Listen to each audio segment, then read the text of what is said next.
സ്വാഗതം. കൊച്ചിയിലെ ലഹരി ഇടപാടുമായി ബന്ധപ്പെട്ട് ന്യൂസ് 18 പുറത്തുവിട്ട ഒരു നടുക്കുന്ന വെളിപ്പെടുത്തലാണ് സ്പോട്ട് ലൈവ് ആദ്യം പരിശോധിക്കുന്നത്. കൊച്ചിയിൽ പരസ്യ ലഹരി വിൽപ്പനയുണ്ടെന്ന് തുറന്നു പറയുകയാണ് മോഡൽ അൽക്ക ബോണി. കൊച്ചിയിലെ മറൈൻ ഡ്രൈവും കലൂർ സ്റ്റേഡിയവുമാണ് ലഹരി ഇടപാടിന്റെ പ്രധാന കേന്ദ്രങ്ങൾ.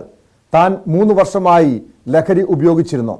ലഹരി കേസിൽ പിടിക്കപ്പെട്ടതോടെയാണ് ഉപയോഗം നിർത്തിയതെന്നും അൽക്ക ബോണി തുറന്നു പറയുന്നു. മെയ് 17-നാണ് അൽക്ക ബോണി ഉൾപ്പെടെ 6 പേരെ എളമക്കര പോലീസ് കൊക്കൈനുമായി കൊച്ചിയിലെ ഫ്ളാറ്റിൽ നിന്നും പിടികൂടിയത്. എന്താണ് അന്നത്തെ കൊച്ചി നഗരത്തിലെ ആ ലഹരി കേസിൽ സംഭവിച്ചത്? അൽക്ക ബോണി തന്നെ ഇപ്പോൾ ന്യൂസ് 18 ചേരുന്നുണ്ട്. അൽക്ക ബോണിക്ക് ഈ ലഹരി ഇടപാടുണ്ടോ? ഇല്ല. അന്ന് നിങ്ങളുടെ ഫ്ളാറ്റിൽ നിന്നും ലഹരി പിടിച്ചിരുന്നു. യൂസ് ചെയ്യാറ് ഞങ്ങൾ വല്ലപ്പോഴും ഒക്കെ പാർട്ടി വൈബ് അങ്ങനെ യൂസ് ചെയ്യാറുണ്ട്. അതിന്റെ നെക്സ്റ്റ് ഡേ ബർത്ത്ഡേ ആയിരുന്നല്ലോ. അപ്പൊ ബർത്ത്ഡേക്ക് വേണ്ടി മെയ് 18-നായിരുന്നു ബർത്ത്ഡേ. മെയ് 18-നാണ് ബർത്ത്ഡേ. അപ്പൊ നെക്സ്റ്റ് ഡേ ബർത്ത്ഡേ. അപ്പൊ എനിക്ക് തോന്നുന്നു അതിനകത്ത് ആരെങ്കിലും ചില സർപ്രൈസ് വരാൻ വേണ്ടിയോ എന്തെങ്കിലും വെച്ചതായിരിക്കും. റൂമിനകത്തുള്ള കാര്യം എനിക്കൊന്നും അറിയില്ലായിരുന്നു. ബിക്കോസ് ഞങ്ങൾ ആ സമയത്ത് വേറൊരു സ്ഥലത്തോട്ട് പോകാനായിട്ടുള്ള പ്ലാനിങ്ങിലും കാര്യങ്ങളൊക്കെ ആയിട്ട് നടക്കുമായിരുന്നു. ബിക്കോസ് മെയ് 18 ബർത്ത്ഡേ ആണല്ലോ. അപ്പൊ ഓഫനേജ് അങ്ങനെ എന്തെങ്കിലുമൊക്കെ ചെയ്തിട്ട് ആ ഒരു പ്ലാനിങ് നിൽക്കുമ്പോഴാണ് ഈ ഒരു സംഭവം ഉണ്ടാവുന്നത്. കൊക്കൈനാണ് പിടിച്ചെടുത്തത്. അതെ. അത് ആരുടെ ബാഗിൽ നിന്ന് പിടിച്ചത്? എന്റെ ഒരു ഫ്രണ്ടിന്റെ ബാഗിൽ നിന്ന് പിടിച്ചത്. അതെന്തിനാ അവിടെ കൊക്കൈൻ എത്തിച്ചത്? നിങ്ങൾ ഉപയോഗിക്കാൻ വേണ്ടി കൊണ്ടുവന്നതാണോ? ആക്ച്വലി അതിനകത്ത് ആകെ ഒരു ചെറിയ ക്വാണ്ടിറ്റി എങ്ങാണ്ട് അവർ പിടിച്ചിട്ടുള്ളൂ. അപ്പൊ എന്തായാലും യൂസ് ചെയ്യാൻ വെച്ചതായിരിക്കുള്ളൂ. ആർക്ക്? ഈ സുഹൃത്തിനോട് പറഞ്ഞിട്ടില്ല ഈ സാധനം എന്റെ കയ്യിലുള്ള അവന്റെ കയ്യിലുള്ള കാര്യം. അവൻ എനിക്ക് തോന്നുന്നത് മേ ബി റൈറ്റ് 12 മണിക്ക് വേണ്ടി വെച്ചതായിരിക്കും. നിങ്ങൾ വിൽപ്പനയ്ക്ക് വേണ്ടി കൊണ്ടുവന്നതല്ല? ഒരിക്കലും അല്ല. അല്ല, ഇത് പോലീസ് നിങ്ങൾക്ക് 6 പേർക്കെതിരെ കേസ് ചുമത്തി റിമാൻഡിലായി. പിന്നീട് 20 ദിവസത്തിന് ശേഷമാണ് ജയിലിൽ നിന്ന് പുറത്തിറങ്ങിയത്. ഇത് കോടതിയിൽ ഈ കാര്യങ്ങൾ ബോധിപ്പിച്ചിരുന്നോ? അങ്ങനെയാണ് ജാമ്യം കിട്ടിയത്. പക്ഷേ പോലീസ് പറഞ്ഞത് അൽക്ക ബോണിയാണ് ഈ ലഹരി ഇടപാടിലെ പ്രധാനി എന്ന് പറഞ്ഞു. എന്റെ അറിവിലേക്കൊന്നും അറിയില്ല. ഇതൊക്കെ ന്യൂസ് കണ്ടപ്പോൾ ഞാൻ തന്നെ ഞെട്ടിപ്പോയി. ലഹരി വിൽപ്പനയുണ്ടോ? ഇല്ല. ലഹരി ഉപയോഗിക്കാറുണ്ടോ? വല്ലപ്പോഴും ഇടയ്ക്ക് ഉപയോഗിക്കുമായിരുന്നു. ഇപ്പോഴോ? നിർത്തി. എന്നു? ഈ കേസിന് ശേഷം? അല്ല, കേസിന് മുന്നേ കുറച്ചാൾ നിർത്തിയായിരുന്നു. 1 വീക്ക് 2 വീക്ക് ഒക്കെ. ബട്ട് അപ്പോഴേക്കും ഇതിനകത്തിട്ടു. ഇനിയിപ്പോ അങ്ങനെ പറയാലോ. കൂടെ പിടിച്ച എല്ലാവരുടെയും കാര്യം ഞാൻ പറയുവാണെങ്കിൽ എല്ലാവരും ഞങ്ങൾ 6 പേരും യൂസ് ചെയ്യും. ബട്ട് ഇതുവരെ സെയിലിന്റെ കാര്യം ചെയ്തിട്ടില്ല. മോഡലിംഗിന്റെ മറവിലൊക്കെ ഈ ലഹരി ഇടപാടുകൾ ഉണ്ടെന്നൊക്കെയാ പറയുന്നത്. അങ്ങനെയുള്ളതാണോ? എത്ര വർഷമായിട്ട് അൽക്ക ചില മോഡൽസ് ഇങ്ങനെ യൂസ് ചെയ്യുന്നവരുണ്ടാവും. ബട്ട് ആരും സെയിൽ ചെയ്യാനുള്ള ധൈര്യം കാണിക്കില്ല. ബിക്കോസ് ഇപ്പൊ എന്റെ കാര്യം തന്നെ നോക്കിക്കോ. ഈ ഒരു കേസ് കഴിഞ്ഞിട്ട് എനിക്ക് നാട്ടിൽ നിന്ന് ഇതുവരെ ഒരു ഓഫർ പോലും മോഡലിംഗ് വന്നിട്ടില്ല. എത്ര നാളായിട്ട് ഉപയോഗിക്കുന്നുണ്ട് ഡ്രഗ്? ഞാൻ കഴിഞ്ഞ ഒരു 3 years ആയിട്ട് ഉപയോഗിക്കുന്നുണ്ട്. ഈ മോഡലിംഗ് ഇറങ്ങിയിട്ട് 6 വർഷമായി. 3 വർഷമായിട്ട് ഡ്രഗ് ഉപയോഗിക്കുന്നുണ്ട്. ഏതൊക്കെ? സാധാരണ MDMA. അത് അതിന്റെ ഏതെങ്കിലും വിധത്തിലുള്ള ശാരീരിക മാനസിക ബുദ്ധിമുട്ടുണ്ടോ? Of course. ഉപയോഗിച്ചു കഴിഞ്ഞപ്പോ ഉപയോഗിക്കുമ്പോൾ നമ്മൾ ഉപയോഗിക്കുന്ന ടൈമിൽ ഭയങ്കര ആക്റ്റീവ് അതൊക്കെ ആയിരിക്കും. ബട്ട് അത് കഴിഞ്ഞ ഒരു 5-6 ദിവസം കഴിയുമ്പോൾ നമുക്ക് മനസ്സിലാവും ആ സമയത്ത് എന്തായിരുന്നു ഒരു ഓർമ്മ ഉണ്ടാവില്ല. മിസ്യൂസ് ചെയ്യുന്നു എന്ന് പറഞ്ഞു കഴിഞ്ഞാൽ അതിനകത്ത് ഇപ്പൊ എന്താ പറയാ, നമുക്ക് നോ പറയാനുള്ള ഓപ്ഷൻ ഉണ്ട്. നമ്മുടെ ബോഡിയാണ്. അവർ നമ്മളെ ടച്ച് ചെയ്യണോ വേണ്ടോ നമുക്ക് തീരുമാനിക്കേണ്ടത്. അല്ല ആരും ഒന്ന് പിടിച്ചു പറിക്കും അങ്ങനത്തെ സ്കീമൊന്നും മോഡലിംഗിലില്ല. അഫ്കോഴ്സ് ഇപ്പൊ അങ്ങനെ ആരെങ്കിലും വന്ന് അവരോട് പെമ്പിളയോട് പോയി ചോദിച്ചിട്ടുണ്ടെങ്കിൽ ആ കുട്ടിക്കും അതിന് ഓപ്ഷൻ ഉണ്ട് നോ പറയാനായിട്ടുള്ളത്. കൊച്ചിയിൽ നിന്ന് നവമി ദിനേശ് ചേരുന്നുണ്ട് വിശദാംശങ്ങളുമായി. നവമി, വളരെ ലാഘവത്തോടു കൂടിയാണ് അൽക്ക ബോണി കാര്യങ്ങളൊക്കെ പറയുന്നത്. ഞങ്ങളുടെ മുറിയിൽ നിന്നും പിറന്നാൾ ആഘോഷത്തിന്റെ തലേ ദിവസം രാത്രിയിൽ കൊച്ചി പോലീസ്, എളമക്കര പോലീസ് ലഹരി പിടികൂടുന്നു, കൊക്കൈൻ പിടികൂടുന്നു. നിസ്സാര ഒരു അളവിലുള്ള ലഹരിയാണ് എന്ന രീതിയിൽ പറയുന്നു. അത് ഇതിന്റെ ഗൗരവം പോലും അവർ മനസ്സിലാക്കുന്നില്ല. അതല്ലെങ്കിൽ അത്രയും അപകടകരമായ ഒരു സാഹചര്യങ്ങളിലാണ് പോകുന്നതെന്ന് ഈ ലഹരി കേസിൽ പിടികൂടിയപ്പോഴാണ് തനിക്ക് ബോധ്യമായത് എന്ന് തന്നെയാണ് അൽക്ക ബോണി തുറന്നു പറഞ്ഞത്. പക്ഷെ ഇതിലും അപകടകരമായിട്ടുള്ളൊരു സാഹചര്യമുള്ളത് കൊച്ചിയിലെ ഈ ലഹരി വസ്തുക്കൾ, ലഹരി ഇടപാടുകൾ, സിന്തറ്റിക് ഡ്രഗ് അടക്കം വളരെ സുലഭമായി ലഭിക്കുന്നുണ്ട് എന്ന് അൽക്ക ബോണി പറയുമ്പോൾ എത്രത്തോളം ഗൗരവത്തോടെയാണ് ഇതിനെ നോക്കിക്കാണേണ്ടത്. നമ്മുടെ പോലീസും എക്സൈസും ഒക്കെ ഇവിടെ നോക്കുകുത്തികളായി മാറുന്നു. യാതൊരു നടപടിയും സ്വീകരിക്കുന്നില്ല എന്ന് തന്നെയല്ലേ ഇതിൽ നിന്ന് മനസ്സിലാക്കേണ്ടത് നവമി?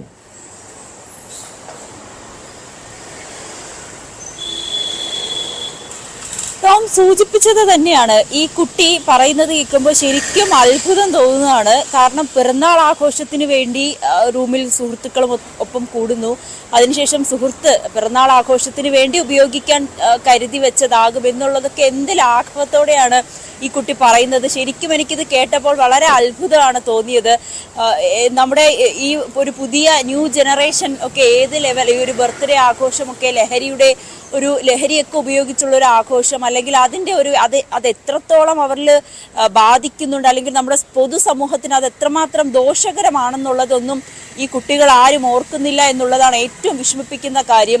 പോലീസ് സംവിധാനം, മറ്റൊരു കാര്യം, ഈ പലപ്പോഴും നമ്മൾ ഈ ലഹരി പിടിക്കുന്നത് അത് പലപ്പോഴും പോലീസിനെ സംബന്ധിച്ചൊരു രഹസ്യ വിവരത്തെ തുടർന്ന്, അല്ലെങ്കിൽ രഹസ്യ വിവരം കിട്ടിയതിനെ തുടർന്നായിരിക്കും പോലീസ് പലപ്പോഴും ഇത്തരത്തിൽ ലഹരികൾ പിടികൂടുന്നത്. പക്ഷേ അതല്ലാതെ എത്രത്തോളം ലഹരികളാണ് നമ്മുടെ കൊച്ചിയിൽ ഇങ്ങനെ നിരന്തരം ഒഴുകിക്കൊണ്ടിരിക്കുന്നത് എന്നുള്ളതാണ് ഇവിടെ അൽക്കാബോണി പറയുന്നതിൽ നിന്ന് നമുക്ക് ഏറ്റവും ഷോക്കിംഗ് ആയി തോന്നുന്നത്. ഈ കലൂർ സ്റ്റേഡിയത്തിലൊക്കെ നമ്മൾ ചെല്ലുമ്പോൾ തന്നെ അവിടെ നിന്ന് നമുക്ക് സുഖമായി ഇത് കിട്ടാവുന്നതേ ഉള്ളൂ. പോലീസിന്റെ ഒരു നിരീക്ഷണമൊന്നുമില്ല. അവർ അതിനെയൊക്കെ ആ പോലീസിന്റെ ഒക്കെ കണ്ണ് വെട്ടിച്ച് ഇത് വിൽക്കുന്നതിന് വേണ്ടിയിട്ടുള്ള എല്ലാ തന്ത്രങ്ങളും ഈ കുട്ടികൾക്ക് അറിയാമെന്ന് വരെ അൽക്ക പറഞ്ഞു വെക്കുന്നുണ്ട്. എന്തായാലും ഇതൊക്കെ ഇനിയും നമുക്കറിയാം, ഈ കൊച്ചിയിലേക്ക് ഏറ്റവും കൂടുതൽ ലഹരി ഒഴുകുന്ന ഒരു കാലഘട്ടമായി, അല്ലെങ്കിൽ ഒരു സമയമാണ്. കൊച്ചിയിലാണ് ഏറ്റവും കൂടുതൽ ലഹരി ഇടപാടുകൾ പിടികൂടുന്നതും അല്ലെങ്കിൽ ലഹരി ഇടപാടുകളൊക്കെ നടക്കുന്നതും. ബാംഗ്ലൂരുവിൽ നിന്നും ചെന്നൈയിൽ നിന്നുമൊക്കെ, അല്ലെങ്കിൽ ആ ഇടങ്ങളിൽ നിന്നൊക്കെ കൂടുതൽ അവിടെയൊക്കെ ഒരു പ്രത്യേകിച്ചൊരു കേന്ദ്രമായിരിക്കും ലഹരി ഉപയോഗിക്കുന്നവർ അല്ലെങ്കിൽ ലഹരി കച്ചവടമൊക്കെ ഉള്ളത്.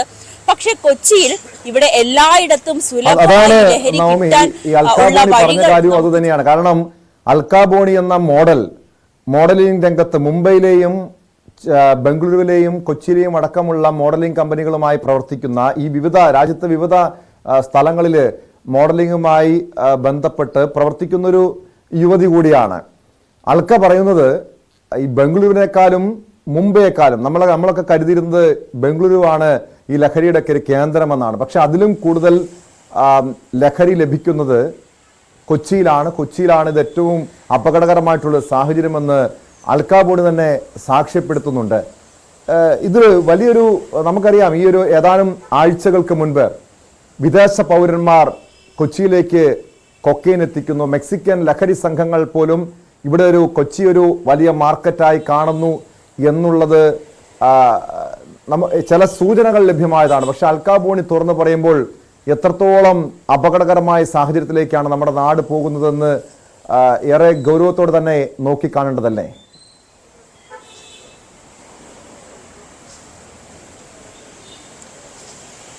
അങ്ങനെ തന്നെയാണ് ടോമി. അൽക്കാബോണി വെളിപ്പെടുത്തുന്ന കാര്യങ്ങൾ കേൾക്കുമ്പോൾ നമുക്ക് അങ്ങനെ തന്നെയാണ് തോന്നുന്നത്. കാരണം കൊച്ചിയിൽ ഈ പിടികൂടുന്നതല്ല, അതിനപ്പുറത്തേക്ക് വലിയൊരു ശൃംഖല തന്നെ, അല്ലെങ്കിൽ വലിയൊരു കേന്ദ്രം തന്നെ ലഹരി ഇടപാടുമായി ഉണ്ട്. അത് ആരൊക്കെയാണ് ഈ ലഹരി ഇടപാടുകൾ നടത്തുന്നത്, ആരുടെയൊക്കെ കയ്യിലാണ് ലഹരി ഉള്ളത്, ആരൊക്കെയാണ് ഉപയോഗിക്കുന്നതെന്ന് ഇപ്പോഴും പോലീസിനോ അല്ലെങ്കിൽ എക്സൈസിനോ ഒന്നും പിടികിട്ടാൻ അല്ലെങ്കിൽ പിടികൂടുന്നതിനപ്പുറത്തേക്ക് ഇത് വളർന്നു കഴിഞ്ഞു എന്നുള്ളതാണ്. ഈ കലൂർ സ്റ്റേഡിയത്തിലൊക്കെ നമുക്ക് ചെല്ലുമ്പോൾ തന്നെ ലഹരി കൊണ്ട് ആളുകൾ അടുത്തേക്ക് വരുമെന്നൊക്കെ പറയുമ്പോൾ തന്നെ, കേൾക്കുമ്പോൾ തന്നെ അത് വലിയ അത്ഭുതമായി തോന്നുന്നു. പിന്നെ എങ്ങനെയാണ് പോലീസും നമ്മുടെ എക്സൈസും ഒക്കെ ഇത്രയും സജ്ജമായി ഇതൊക്കെ പ്രവർത്തിച്ചിട്ടും എന്തുകൊണ്ടാണ് ഈ കൊച്ചിയിലേക്കുള്ള ലഹരി ഒഴുക്ക് തടയാൻ കഴിയാത്തതെന്നുള്ളത് വലിയൊരു ചോദ്യമാണ്. ഈ ലഹരി വിരുദ്ധ ദിനത്തോടനുബന്ധിച്ച് ആലുവ കേന്ദ്രീകരിച്ച് ആലുവ റൂറൽ എസ് പിയുടെ നേതൃത്വത്തിൽ വലിയ രീതിയിലൊരു ലഹരി വേട്ട സംഘടിപ്പിച്ചിട്ടുണ്ടായിരുന്നു. അന്ന് നമുക്കറിയാം, ഓരോ ദിവസവും പോലീസ് പിടികൂടുന്ന ലഹരികൾ അത് വലിയ അളവിലാണ്. അത് ഈ പറയുന്ന പോലെ MDMA ആയിക്കോട്ടെ അല്ലെങ്കിൽ കൊക്കൈൻ ആയിക്കോട്ടെ, അങ്ങനെ മാരക ലഹരി വസ്തുക്കളാണ് പോലീസ് ആ ദിവസങ്ങളിലൊക്കെ അടുപ്പിച്ച ഈ വാഹനങ്ങളിൽ, പ്രത്യേകിച്ച് ബാംഗ്ലൂരു മുംബൈ പോലുള്ള ഇടങ്ങളിൽ നിന്നൊക്കെ വരുന്ന വഴിക്ക്, അങ്ങനെ ഈ സർവീസ് ബസ്സുകളിൽ നിന്നായിക്കോട്ടെ, അങ്ങനെയാണ് ഇവർ പ്രധാനമായും ലഹരികൾ കടത്തുന്നത്. അതോടൊപ്പം തന്നെ ഈ നെടുമ്പാശ്ശേരി വിമാനത്താവളത്തിൽ നമുക്കറിയാം, ഈ 2 ദമ്പതികൾ, വിദേശ ദമ്പതികൾ, അവർ ഗുളിക രൂപത്തിലാക്കി അത് വിഴുങ്ങിക്കൊണ്ടാണ് വന്നത്. പിന്നീട് വലിയ പ്രയാസപ്പെട്ടാണ് ആശുപത്രിയിൽ ഇവരെ അഡ്മിറ്റ് ചെയ്യുകയും പോലീസ് ഇതെല്ലാം പുറത്തേക്ക് എടുക്കുകയും ഒക്കെ ചെയ്തത്. അങ്ങനെ പിടികൂടാത്ത എത്രയോ ലഹരി ഇടപാടുകൾ അല്ലെങ്കിൽ ലഹരികൾ നമ്മുടെ കൊച്ചിയിലേക്ക് ഒഴുകുന്നു എന്നുള്ളതാണ് ഇവിടെ ഏറ്റവും പ്രധാനപ്പെട്ട കാര്യം. പോലീസും എക്സൈസും ഉദ്യോഗസ്ഥർ ഇത് ഉണർന്ന് പ്രവർത്തിച്ചേ മതിയാകൂ. ഇതിനൊരു തടയിട്ടില്ല എന്നുണ്ടെങ്കിൽ വരും തലമുറ അല്ലെങ്കിൽ ഈ ലഹരി ഇടപാടുകൾ കൊച്ചിയിൽ സുലഭമായി തീരും. പ്രത്യേകിച്ചും യുവാക്കളിലും യുവതികളും സ്കൂൾ കുട്ടികളെയും എങ്ങനെയാണ് മോഡലുകളും ഈ ലഹരിയുടെ സംഘത്തിലേക്ക് പെടുന്നതെന്ന കാര്യവും അൽക്കാബോണി പറയുന്നുണ്ട്. കൊച്ചിയിലെ മോഡലുകളിൽ പലരും ലഹരി ഉപയോഗിക്കുന്നുണ്ടെന്നും ബംഗളൂരുവിലും മുംബൈയിലുമുള്ളതിനേക്കാൾ കൊച്ചിയിലാണ് ലഹരി ഇടപാട് നടക്കുന്നതെന്നും അൽക്ക വെളിപ്പെടുത്തി. കൊച്ചിയിലെ മോഡലിംഗ് കമ്പനികളുടെ മറവിൽ നിയമവിരുദ്ധ ഇടപാടുകൾ പലതും നടക്കുന്നുണ്ട്. നിരവധി പെൺകുട്ടികളെ ദുരുപയോഗം ചെയ്യാൻ മോഡലിംഗ് കമ്പനികൾ ശ്രമിക്കുന്നുണ്ടെന്നും അൽക്ക തുറന്നു പറയുന്നു. കൊച്ചിയിൽ മോഡലിംഗ് മോശം ഞാൻ പറയില്ല, പക്ഷെ കൊച്ചിയിൽ ഡ്രഗ്സ് കിട്ടാൻ ഭയങ്കര ഈസിയാണ്. ഇത് ബാംഗ്ലൂരേക്കാളും. അതെ, അതെന്താ കാര്യം? സത്യം ഞാൻ പറയുക. ബിക്കോസ് കൊച്ചിയിൽ എല്ലാവരും ഇപ്പൊ ഞാൻ പറയാം, മെറാൻ ട്രാവലിൽ പോയിക്കോ, ചുമ്മാ പോയിട്ട് ഇങ്ങനെ ആരെങ്കിലും ചോദിച്ചു കഴിഞ്ഞാൽ അവരിൽ ഉണ്ടാവും. കൊച്ചിയിൽ വ്യാപകമാണ് ലഹരി. അതെ. നിങ്ങൾക്ക് എവിടെ നിന്നാണ് ഈ ഡ്രഗ് കിട്ടുന്നത്? ഞങ്ങൾ അങ്ങനെയൊക്കെ തന്നെ വാങ്ങിക്കുന്നത്. നിങ്ങൾ ആരുടെയാണ്? അങ്ങനെയൊക്കെ ലൈക്ക് നമ്മൾ നേരിട്ട് കണ്ടു കഴിഞ്ഞാൽ ഒരാളെ കണ്ടു കഴിഞ്ഞാൽ നമുക്ക് തോന്നില്ല യൂസ് ചെയ്താണെന്നൊക്കെ. നൈസർ പോയി ചോദിക്കണം എന്താ. അങ്ങനെ സ്ഥിരം തരുന്ന ഒരു റാക്കറ്റ് ഉണ്ടോ? സ്ഥിരമായിട്ട് ഒരാളുടെ കയ്യിൽ നിന്ന് എടുക്കില്ല. നിങ്ങൾ വാങ്ങില്ല? അതുകൊണ്ട് പോലീസ് ലോട്ട്സ് ഓഫ് പീപ്പിൾ. നമുക്കിങ്ങനെ ഡെയിലി വേണമെന്നില്ലല്ലോ. വല്ലപ്പോഴും വരുമ്പോൾ നോക്കുക, ശരി നോക്കട്ടെ. എവിടെയൊക്കെയാ കൊച്ചിയിൽ എവിടെയൊക്കെയാ ഈ ഡ്രഗിന്റെ ഇടപാടുകളുള്ളത്? മറൈൻ ഡ്രൈവിലുണ്ട്. പിന്നെ എവിടെയൊക്കെയാ ഉള്ളത്? അങ്ങനത്തെ പബ്ലിക് പ്ലേസസിൽ മിക്കയിടത്തുണ്ട്. പരസ്യമായിട്ട് വിൽക്കുന്നുണ്ട്. അതെ. അല്ലാണ്ട് നിങ്ങൾ ഈ പറയുന്ന ന്യൂസിൽ പറഞ്ഞതൊക്കെ കേട്ട് ചിരി വരുന്നത് അങ്ങനൊന്നും അല്ല. ലോഡ്ജിലോ അവിടെയൊന്നും അല്ല, ഒരിക്കലും അല്ല. യെസ്, പരസ്യമായി പൊതുവിപണിയിൽ കിട്ടാനുണ്ട്. ബോയ്സ് പോക്കറ്റ് നിറയെ ഇങ്ങനെ വെച്ചിട്ട് ഇങ്ങനെ നടക്കും. ഒരുപാട് സ്റ്റേഡിയം പോയിട്ട് ചോദിച്ചു കൊടുക്കുവോ 0.5 വേണം വേണം വേണം. Kochi Nehru stadium. Yes, Kaloor stadium. എന്ത് MDMA വേണോന്ന്? യാ. അവിടെ പോലീസും പരിശോധന ഒന്നുമില്ല. പോലീസും പരിശോധന ഇല്ലെന്നല്ല, they are very vigilant, they are very cunning, the boys. അവരിങ്ങനെ നോക്കും, പോലീസ് എല്ലാ സമയം നോക്കി നൈസായിട്ട് വേടോ വേടോ വേടോ വേടോ പറഞ്ഞൊക്കെ പോകും. പ്രധാനമായിട്ട് ഈ സിന്തറ്റിക് ഡ്രഗ് ആണ് കൂടുതലും മെയിൻലി പോകുന്നത്. നിങ്ങളുടെ ഈ സുഹൃത്തുണ്ടല്ലോ, അന്ന് പിടിയിലായി അൽക്കാബോണിനെ പിടിച്ച ഫ്ലാറ്റിൽ കൊണ്ടുവച്ച ഡ്രഗ് കൊക്കയും കൊണ്ടുവച്ച സുഹൃത്ത്, പുള്ളിക്ക് ഈ വിൽപ്പന ഉണ്ടോ അറിയാവോ? ഇല്ല, പുള്ളി ഉപയോഗിക്കാൻ കൊണ്ടുവന്നാണ്. പക്ഷെ എവിടെ നിന്നായിരിക്കും കിട്ടിയത്? അതെനിക്കറിയില്ല. അൽക്കാബോണിക്ക് നിങ്ങളുടെ പെൺ സുഹൃത്തുക്കളുണ്ടോ? അതോ ഉണ്ട്. അവരുപയോഗിക്കും? ഉപയോഗിക്കുന്നവരുണ്ട്, ഇല്ലാത്തവരുണ്ട്, രണ്ടുമുണ്ട്. നവമി ദിനേശിലേക്ക് വീണ്ടും. നവമി, അൽക്കാബോണി പറയുന്ന കാര്യം ശ്രദ്ധിച്ചു നോക്കിയാൽ ഇവിടുത്തെ ലഹരി, നമ്മളൊക്കെ നേരത്തെ കരുതിയിരുന്നത് ലഹരി ഇടപാടുകൾ നടക്കുന്നത് ഫ്ളാറ്റുകളിലാണ്, അതല്ലെങ്കിൽ രഹസ്യ കേന്ദ്രങ്ങളിലാണെന്ന്. പക്ഷെ പരസ്യമായി ലഹരി വിൽപ്പനയുണ്ട്. അതിൽ ഈ ലഹരി സംഘങ്ങൾ വളരെ തന്ത്രപരമായി ഈ വിൽപ്പന നടത്തുന്നു എന്നൊക്കെ പറയുന്നു. ഇത് പോലീസ് കൃത്യമായി ഇടപെടലുകൾ നടത്തുന്നില്ല. മാത്രമല്ല, ഈ മോഡലിംഗ് കമ്പനികളുടെ മറവിൽ നടക്കുന്ന പല നിയമവിരുദ്ധ ഇടപാടുകളും, മോഡലിംഗിന്റെ മറവിൽ ലഹരി വിൽപ്പനയില്ല, ലഹരി ഇടപാടില്ല എന്ന് അൽക്കാബോണി പറയുന്നതിന് ഒരു പരിധിവരെ ചിലപ്പോൾ വിശ്വസിക്കേണ്ടി വരും. പക്ഷെ എങ്കിൽ പോലും അതുമായി ബന്ധപ്പെട്ട കാര്യങ്ങളും പോലീസ് പരിശോധിക്കേണ്ടതാണ്. പക്ഷെ അതിലും ഗൗരവമുള്ള കാര്യം, ഈ ലഹരിയുടെ ഈ മോഡലിംഗിന്റെ മറവിൽ മോഡലിംഗ് രംഗത്തേക്ക് വരുന്ന പെൺകുട്ടികൾ നേരിടുന്ന ഒരു അപകടകരമായ സാഹചര്യങ്ങളാണ് അൽക്ക വെളിപ്പെടുത്തുന്നത്. അതായത് അവിടെ ഈ കുട്ടികളെ ദുരുപയോഗം ചെയ്യുന്ന ആളുകൾ പോലും ഉണ്ട് എന്നത്. കൃത്യമായും ഒരു പരിശോധന നടത്തേണ്ടതല്ലേ ഈ മോഡലിംഗ് കമ്പനികളെ കുറിച്ചും?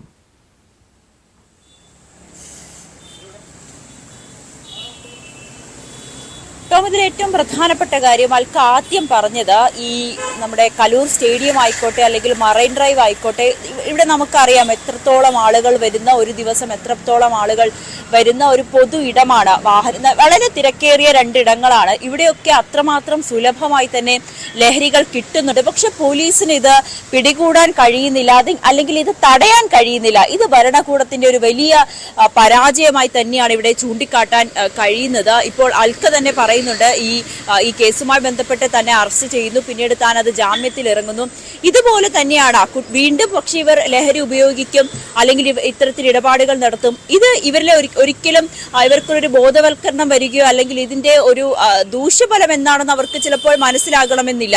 ഇതിനു മുൻപ് നമുക്കറിയാം, ഒരു യുവാവിനെ ഇത്തരത്തിൽ ഈ ലഹരി ഇടപാടുമായി പിടികൂടുകയും പിന്നീട് ഈ കേസ് നടത്തുന്നതിന് വേണ്ടി വീണ്ടും താൻ ലഹരി ഇടപാടുകൾ നടത്തി, അല്ലെങ്കിൽ ലഹരി ഇടപാടിലെ ഒരാളായി മാറി, ലഹരി ഇടപാട് നടത്തുന്ന ഒരു പ്രധാനപ്പെട്ട കണ്ണിയായി മാറി. അതിന് കാരണം ഒരു തവണ താൻ തന്റെ കയ്യിൽ നിന്ന് ലഹരി പിടികൂടി, ആ കേസ് നടത്തുന്നതിന് വേണ്ടി താൻ വീണ്ടും ലഹരി ഇടപാടുകൾ നടത്തി എന്ന് ഇതിനു മുൻപ് ഒരു കേസുമായി ബന്ധപ്പെട്ട് പിടിയിലായ ഒരു യുവാവ് പറയുന്ന, പോലീസിന് മൊഴി നൽകുന്ന ഒരു സാഹചര്യം ഉണ്ടായി.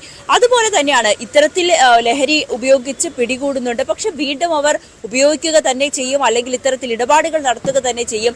അതാണ് പോലീസ് ഇവിടെ തടയിടേണ്ടത്. മറ്റൊന്ന്, ഇത് എവിടെ നിന്നാണ് ലഹരികൾ ഇത്രമാത്രം ഒഴുകുന്നത്, ആരാണ് ഇവർക്ക് പ്രധാനമായും ഇതിന്റെ ഒരു മുഖ്യ കണ്ണിയായി ഇതുവരെയും ആരെയും പോലീസിന് പിടികൂടാൻ കഴിഞ്ഞിട്ടില്ല. ഇത്തരത്തിൽ ലഹരി ഉപയോഗിക്കുന്ന യുവാക്കളെയാണ് പലപ്പോഴും പോലീസ് നടത്തുന്ന പരിശോധനയിലും റെയ്ഡിലും ഒക്കെ പിടികൂടിയിട്ടുള്ളത്. പക്ഷെ ഇവർക്ക് ആരാണ് ഈ ലഹരികൾ എത്തിക്കുന്നത്, എവിടെ നിന്നാണ് എത്തുന്നത് എന്നതിലൊന്നും ഇതുവരേക്കും പോലീസിന് കർശനമായുള്ള ഒരു നടപടി സ്വീകരിക്കാൻ കഴിഞ്ഞിട്ടില്ല. അങ്ങനെ കഴിയാത്തിടത്തോളം കാലം അൽക്കാബോണിയെ പോലെ അല്ലെങ്കിൽ മറ്റ് യുവാക്കളും ഈ ലഹരിയുടെ ഇരകളാകും, അല്ലെങ്കിൽ ലഹരി ഇടപാടുകൾ നടത്തി ആഡംബര ജീവിതം നയിക്കുന്നതിന് വേണ്ടിയിട്ട് അവരെ ഇതിലേക്ക് പ്രേരിപ്പിക്കുകയും ചെയ്യും. മറ്റൊരു കാര്യം, ഈ മോഡലിംഗ് രംഗത്തെ ഒരു ചതിക്കുഴി കൂടി വെളിപ്പെടുത്തുന്നുണ്ട്. നമുക്കറിയാം, ഇതിനു മുൻപ് പലപ്പോഴും ഈ മോഡലിംഗ് രംഗത്തുണ്ടാകുന്ന വലിയ രീതിയിലുള്ള ചതിക്കുഴികളെ പറ്റി, അല്ലെങ്കിൽ സ്ത്രീകളെ ചൂഷണം ചെയ്യുന്ന രീതിയിലേക്ക് പലപ്പോഴും നമ്മൾ കണ്ടിട്ടുള്ളതാണ്, റിപ്പോർട്ട് ചെയ്തിട്ടുള്ളതാണ്. അവിടെ പോലും പോലീസിന്റെ ഭാഗത്തു നിന്നും ഒരു കർശനമായിട്ടുള്ള ഒരു നടപടി സ്വീകരിക്കാമോ, അല്ലെങ്കിൽ ഈ പെൺകുട്ടികൾക്ക് വേണ്ട ബോധവൽക്കരണം നടത്തുവാനോ ഒന്നും തന്നെ പോലീസിന്റെ ഭാഗത്തു നിന്നോ ഭരണകൂടത്തിന്റെ ഭാഗത്തു നിന്നോ ഉണ്ടായിട്ടില്ല. പലപ്പോഴും ഈ ചതിക്കുഴികൾ അബദ്ധവശാൽ ഈ മോഡലിംഗിന്റെ ഒരു പാഷൻ അല്ലെങ്കിൽ ആ ഒരു പ്രൗഢിയൊക്കെ കണ്ടിറങ്ങുന്നതായിരിക്കും പലപ്പോഴും പെൺകുട്ടികൾ. പക്ഷെ അതിന് പിന്നിൽ ഇത്ര വലിയ ചതിക്കുഴികൾ ഉണ്ടെന്ന് പലപ്പോഴും ഇവർ മനസ്സിലാകാതെ പോകുന്നു. ചതിക്കുഴിയിൽ വീണ് പിന്നീട് അവിടുന്ന് രക്ഷപ്പെടാൻ കഴിയാതെ പിന്നീട് പെൺകുട്ടികൾ ആത്മഹത്യ ചെയ്യുന്ന വരെ ഉള്ള സാഹചര്യങ്ങൾ നമുക്ക് മുന്നിലുണ്ട്. അങ്ങനെയുള്ള ഉദാഹരണങ്ങൾ നമുക്ക് മുന്നിലുണ്ട്. അതുകൊണ്ട് ഈ മോഡലിംഗ് രംഗത്തെ ചതിക്കുഴികളും അതും വലിയ രീതിയിൽ പോലീസിന്റെ ഭാഗത്തു നിന്നുള്ള ഒരു പരിശോധനയും ശക്തമായിട്ടുള്ളൊരു നിരീക്ഷണവും വേണം. മറ്റൊന്ന്, ഈ ലഹരിയാണ്. എന്തുകൊണ്ടാണ് കേരളത്തിലേക്ക്, പ്രത്യേകിച്ച് കൊച്ചിയിലേക്ക് ഇത്രമാത്രം ലഹരികൾ ഒഴുകുന്നത്?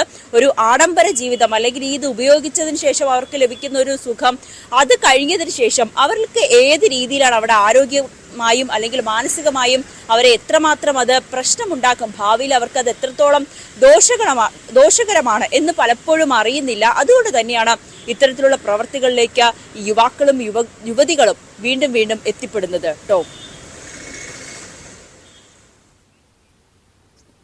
നവമി സൂചിപ്പിച്ചതുപോലെ തന്നെ പോലീസും എക്സൈസും ഈ വിഷയത്തിൽ അടിയന്തരമായി ഇടപെടേണ്ടതാണ്. ന്യൂസ് 18 വാർത്തയെ തുടർന്ന് എക്സൈസ് മന്ത്രി എം ബി രാജേഷ് ഈ വിഷയത്തിൽ ഇടപെട്ടിട്ടുണ്ട്. ലഹരി സംഘങ്ങൾക്കെതിരെ ശക്തമായ നടപടി സ്വീകരിക്കുമെന്നാണ് മന്ത്രി പറഞ്ഞത്. ഇതുമായി ബന്ധപ്പെട്ട് കൊച്ചി ഉൾപ്പെടുന്ന കൂടുതൽ ലഹരി സംഘങ്ങൾ അല്ലെങ്കിൽ ലഹരി കേസുകൾ റിപ്പോർട്ട് ചെയ്യപ്പെടുന്ന സ്ഥലങ്ങളിലെ പരിശോധന കർശനമാക്കുമെന്നും മന്ത്രി എം ബി രാജേഷ് വ്യക്തമാക്കി. ഇതനുസരിച്ച് അത് അന്വേഷിക്കാൻ എക്സൈസ് കമ്മീഷണറോട് നിർദ്ദേശിക്കുന്നതാണ്. ഇത്തരത്തിലുള്ള ഏത് കാര്യവും ശ്രദ്ധയിൽ വരുമ്പോൾ ശക്തമായിട്ടുള്ള നടപടികൾ എക്സൈസ് സ്വീകരിക്കാറുണ്ട്. മാത്രമല്ല, എക്സൈസ് ഒരു ഡെഡിക്കേറ്റഡ് വാട്സാപ്പ് നമ്പർ പ്രസിദ്ധപ്പെടുത്തിയിട്ടുണ്ട്. ആർക്കും, ഏതൊരാൾക്കും സ്വന്തം ഐഡന്റിറ്റി വെളിപ്പെടുത്താതെ ഇത്തരം കാര്യങ്ങൾ ശ്രദ്ധയിൽപ്പെടുത്താൻ വേണ്ടിയിട്ടാണ്. ആരാണ് ഇക്കാര്യം പറയുന്നത്, ഇതിലേക്ക് വിവരങ്ങൾ അയക്കുന്നത് എന്ന് അറിയില്ല. ഇപ്പുറത്തിരിക്കുന്ന ആൾക്ക് അറിയാത്ത തരത്തിൽ തന്നെ, ഐഡന്റിറ്റി വെളിപ്പെടുത്താത്ത തരത്തിൽ തന്നെ ഈ കാര്യങ്ങൾ ശ്രദ്ധയിൽപ്പെടുത്താനുള്ള സംവിധാനമുണ്ട്. ധാരാളം വിവരങ്ങൾ അതിലൂടെ ലഭിക്കുന്നുണ്ട്. അതിന്റെ മുകളിലെല്ലാം എക്സൈസ് നടപടിയും സ്വീകരിക്കുന്നുണ്ട്. എന്തായാലും ഇതിന്റെ അടിസ്ഥാനത്തിൽ ഇക്കാര്യം പരിശോധിക്കാനും അന്വേഷിക്കാനും നടപടി സ്വീകരിക്കാനും.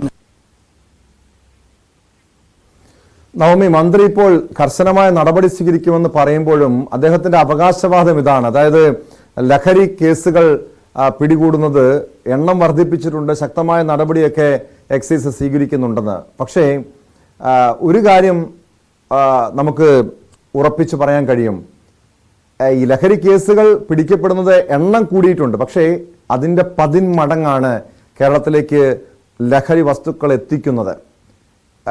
അതായത് ഇവിടെ പോലീസിൻ്റെയും എക്സൈസിൻ്റെയും വീഴ്ച നമുക്ക് തുറന്നു പറയേണ്ടി വരും. രണ്ടു മൂന്ന് കാരണങ്ങളുള്ളത് പോലീസ് സേനയുടെ പോലീസും അതോടൊപ്പം ഈ എക്സൈസിലും സേനാംഗങ്ങൾ കുറവാണ്, എക്സൈസ് ഓഫീസുകൾ കുറവാണ്. അതുകൊണ്ട് തന്നെ മാത്രമല്ല ഈ എക്സൈസ് ഏതെങ്കിലും ലഹരി കേസിൽ പിടികൂടാൻ പോകുമ്പോൾ അവർക്കെതിരെ ആക്രമണങ്ങൾ ഉണ്ടാകുന്നു. പലപ്പോഴും എക്സൈസ് ഉദ്യോഗസ്ഥർക്ക് ലഹരി സംഘങ്ങളെ പിടികൂടാൻ തന്നെ ഭയമാണ് എന്ന രീതിയിൽ ചില വിവരങ്ങളോ ചില സൂചനകളൊക്കെ പുറത്തു വന്നതുമാണ്. യഥാർത്ഥത്തിൽ മന്ത്രി ഇത്തരം നടപടിയൊക്കെ സ്വീകരിക്കുമെന്ന് പറയുമ്പോഴും ഇത് എത്രത്തോളം പരിശോധനകൾ ഫലപ്രദമായി നമ്മുടെ നാട്ടിൽ നടക്കുന്നുണ്ട് നവമി?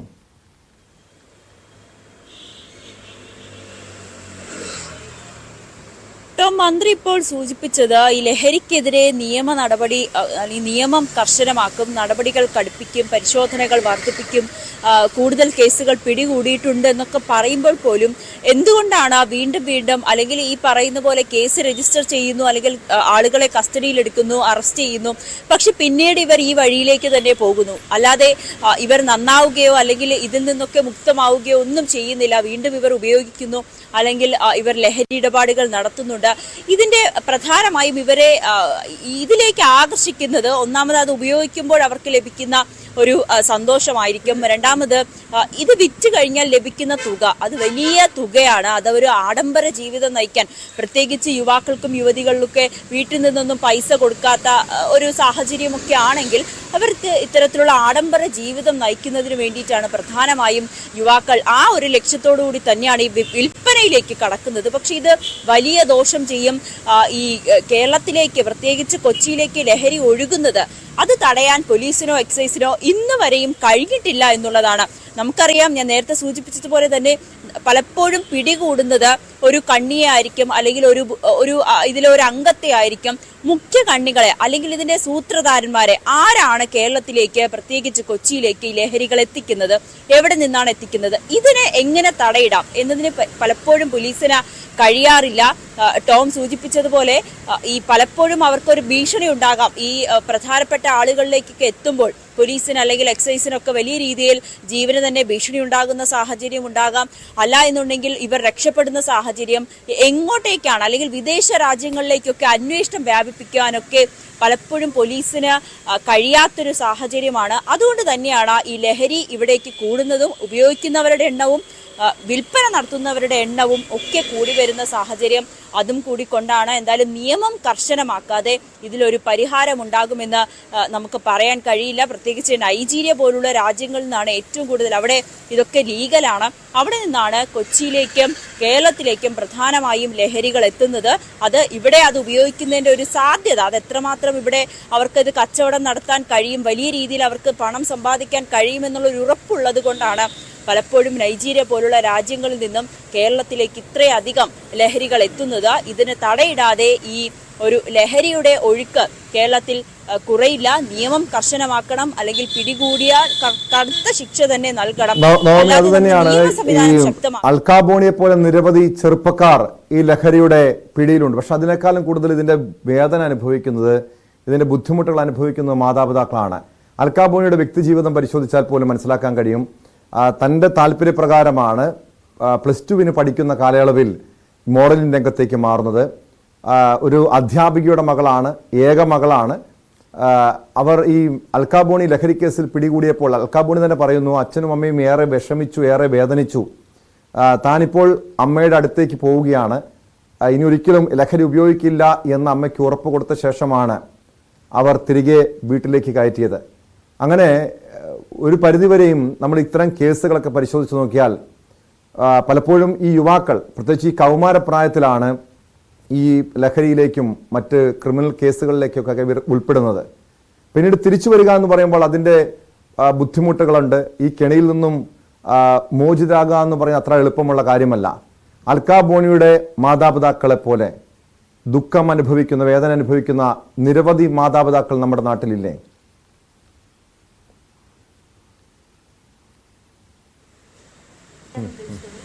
ഇൻഫോ പാർക്കിൽ ഇത്തരത്തിൽ ലഹരി ഇടപാടുമായി ബന്ധപ്പെട്ട് 2 യുവാക്കൾ തമ്മിൽ വാക്കേറ്റം ഉണ്ടാവുകയും ഒരാളെ കുത്തിക്കൊലപ്പെടുത്തിയ ശേഷം മൃതദേഹം ഒളിപ്പിക്കുകയും പിന്നീട് അത് പോലീസ് കണ്ടെത്തുന്ന ഒരു സാഹചര്യം ഉണ്ടായി. അന്ന് സമാനമായ രീതിയിൽ ആ മരിച്ച യുവാവിന്റെ ബന്ധുക്കൾ അവർ മാധ്യമങ്ങളോട് വളരെ വിഷമിച്ച് പറഞ്ഞത് നമുക്കിപ്പോഴും ഓർമ്മയുണ്ട്.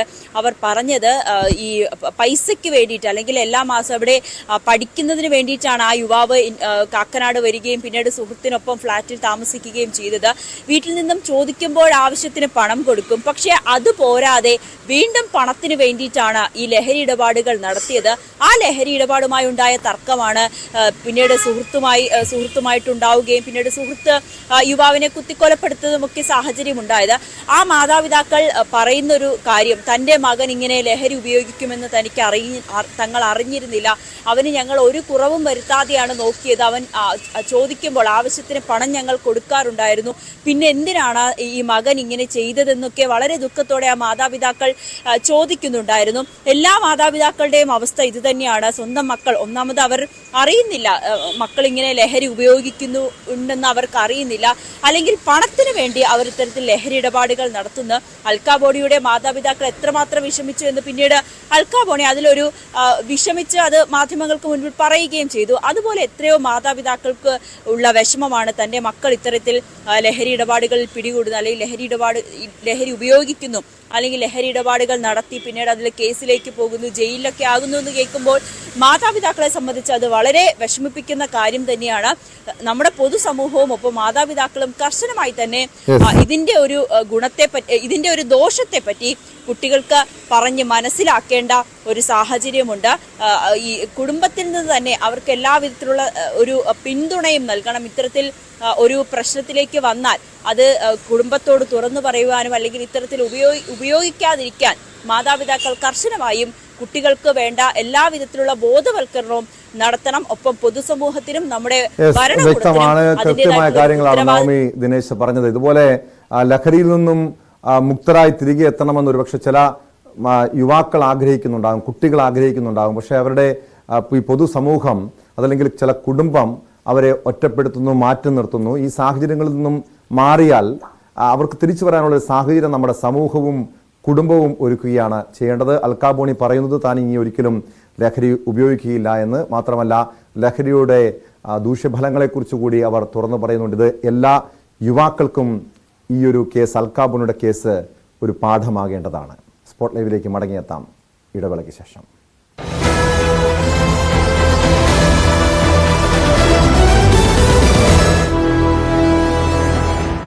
റെസ്ക്യൂ ഫോഴ്സ് തുടങ്ങിയിട്ടുള്ള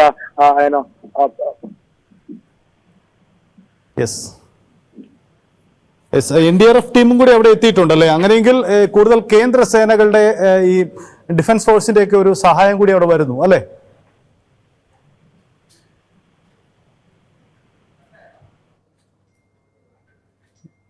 യെസ്, എന്തായാലും രക്ഷാപ്രവർത്തനം ഏത് രീതിയിൽ നടക്കുന്നുവെന്നാണ് അദ്ദേഹം വ്യക്തമാക്കിയത്. NDRF ദേശീയ ദുരന്ത നിവാരണ സേനയുടെ ഇടപെടൽ അവിടെ ഉണ്ടാവുന്നു എങ്ങനെയാണ്? അങ്ങനെയെങ്കിൽ ഇനി വേഗത്തിൽ നമുക്ക് പ്രവർത്തനങ്ങൾ പ്രതീക്ഷിക്കാം. അതായത് ഇപ്പോൾ റെഡ് അലേർട്ട് നിലനിൽക്കുന്ന ഒരു സ്ഥലമാണ്. അതുകൊണ്ട് തന്നെ അവിടെ ഈ കാലാവസ്ഥ ദുഷ്കരം എന്നത് രക്ഷാപ്രവർത്തനത്തെ വൈകി.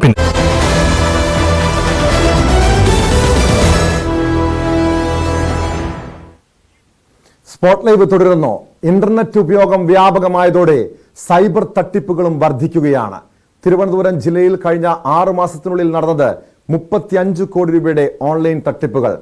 എൻഫോഴ്സ്മെന്റ് ഉദ്യോഗസ്ഥരാണെന്ന് പറഞ്ഞും സാമ്പത്തിക തട്ടിപ്പുകൾ നടന്നു. സ്കൈപ്പ് വഴി വിർച്വൽ കസ്റ്റഡി എന്ന പേരിലും തട്ടിപ്പ് നടക്കുന്നതായും പോലീസ് വ്യക്തമാക്കുന്നുണ്ട്.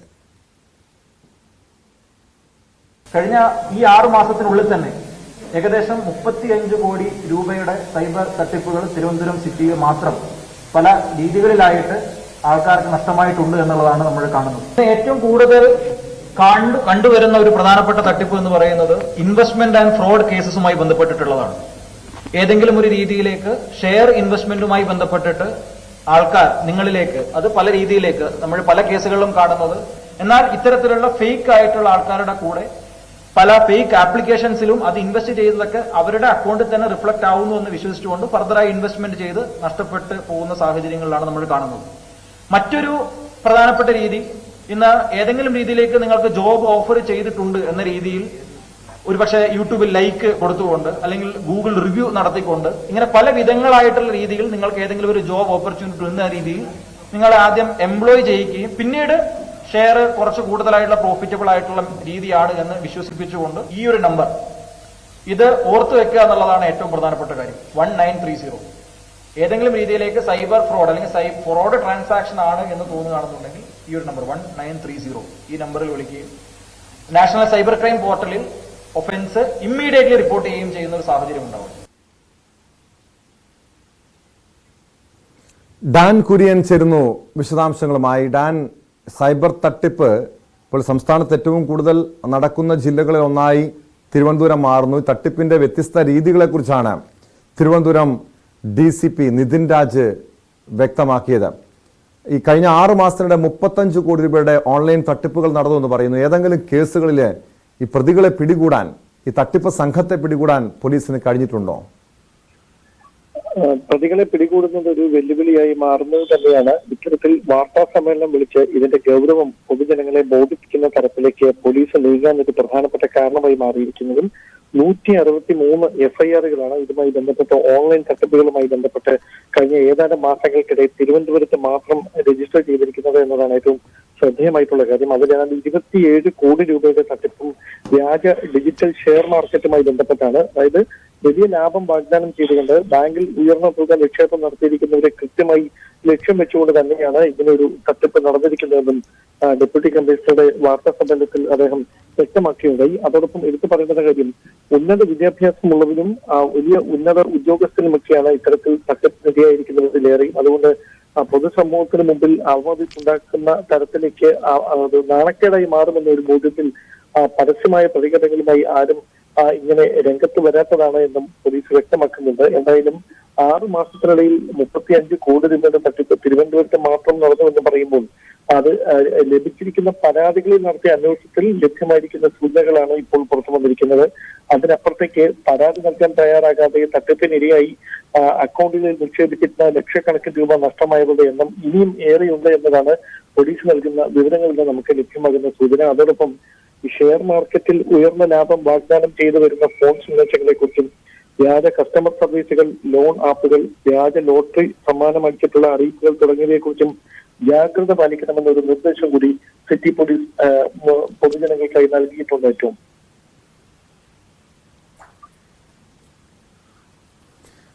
ഡാൻ, ഈ ഒരു ലഹരിക്ക് ഈ ഇത്തരം സൈബർ തട്ടിപ്പ് കേസുകൾ പരിശോധിച്ചു കഴിഞ്ഞാൽ അതിൽ കൂടുതലും വലിയ വിദ്യാസമ്പന്നരായിട്ടുള്ളവരാണ് ഇതിൻ്റെ ഇരകളായിട്ടുള്ളവർ. അത് വലിയ കോടികൾ വരെ ഇൻവെസ്റ്റ് ചെയ്യുന്ന ഈ ഷെയർ മാർക്കറ്റിംഗ്, ഓൺലൈൻ ഷെയർ മാർക്കറ്റിങ്ങിലേക്ക് കോടികൾ ഇൻവെസ്റ്റ് ചെയ്യുന്നവരുണ്ട്. പലപ്പോഴും ഈ തട്ടിപ്പിൽ ഇരകളാകപ്പെട്ട് കഴിഞ്ഞാൽ പോലും നാണക്കേട് മൂലം പലരും ഇത് റിപ്പോർട്ട് ചെയ്യാറില്ല. ചില സാധാരണക്കാരായ വീട്ടമ്മമാർ വലിയ സാമ്പത്തിക നഷ്ടമുണ്ടാകുന്നു. അതേ തുടർന്ന് ജീവനൊടുക്കുന്ന സംഭവങ്ങളൊക്കെ പലപ്പോഴും നമ്മൾ കേൾക്കാറുണ്ട്. ഇതിനെ ചെറുക്കാൻ ബോധവൽക്കരണം മാത്രം മതിയോ? പോലീസിന്റെ ഭാഗത്തു നിന്ന് നടപടി കൂടി വേണ്ടതല്ലേ? സൈബർ പോലീസിനെ സംബന്ധിച്ച് ഈ വടക്കേ ഇന്ത്യയിൽ കേന്ദ്രീകരിച്ച് നടക്കുന്ന ഈ സൈബർ തട്ടിപ്പിനെതിരെ എങ്ങനെ നടപടികൾ സ്വീകരിക്കാൻ കഴിയും? ഏറ്റവും വിദേശ രാജ്യങ്ങളിൽ നടക്കും ഈ കുറ്റകൃത്യങ്ങളിൽ ഉൾപ്പെട്ടിട്ടുള്ളവർ ഈ ഡിജിറ്റൽ മാർക്കറ്റിംഗുമായി ബന്ധപ്പെട്ട് വ്യാജ ഷെയർ മാർക്കറ്റിൽ നിക്ഷേപം ക്ഷണിച്ചുകൊണ്ട് അക്കൗണ്ടുകൾ തുറപ്പിക്കാൻ ആളുകളെ പ്രേരിപ്പിക്കുന്നതടക്കമുള്ള കാര്യങ്ങൾ നേരത്തെ റിപ്പോർട്ട് ചെയ്യപ്പെട്ടിട്ടുള്ളതാണ്. സ്വാഭാവികമായി ഈ പ്രതിസന്ധികൾക്കിടയിലാണ് പോലീസ് ഇതുമായി ബന്ധപ്പെട്ട 6 മാസത്തിനിടയിൽ ഈ 163 കേസുകൾ രജിസ്റ്റർ ചെയ്യുകയും അന്വേഷണം നടത്തുകയും ചെയ്യുന്ന സാഹചര്യം ഉണ്ടായത്. പക്ഷേ നിലവിലത്തെ സാഹചര്യത്തിൽ പ്രതികളിലേക്ക് എത്തുക എന്ന് പറയുന്നത് പോലീസിന് മുമ്പിൽ പ്രധാന വെല്ലുവിളിയായി മാറുന്നതിന്റെ ഏറ്റവും പ്രധാനപ്പെട്ട കാരണം ഈ കുറ്റകൃത്യങ്ങളിൽ പ്രധാനമായി വിദേശ രാജ്യങ്ങൾ കേന്ദ്രീകരിച്ചുകൊണ്ടാണ് ഈ കുറ്റകൃത്യങ്ങൾ നടത്തുന്നത്. അത് തന്നെയാണ് അന്വേഷണത്തിന് വലിയ തടസ്സമായി മാറുന്നതും. അതുകൊണ്ടാണ് ജാഗ്രത പാലിക്കുക എന്നത് മാത്രമാണ് ഇതിൽ നിന്ന് രക്ഷപ്പെടാനുള്ള ഏക പോംവഴി എന്നൊരു നിഗമനത്തിലേക്ക് പോലീസ് എത്തുന്ന ഒരു സാഹചര്യം ഇപ്പോൾ ഉണ്ടാക്കിയിരിക്കുന്നത്. ഏറ്റവും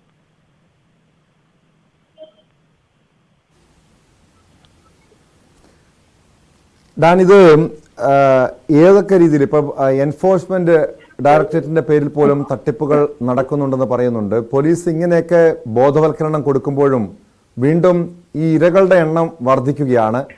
പലപ്പോഴും ഇത്തരം കേസുകളിൽ പ്രതികളിലേക്ക് എത്താൻ പോലീസിന് കഴിയുന്നില്ല.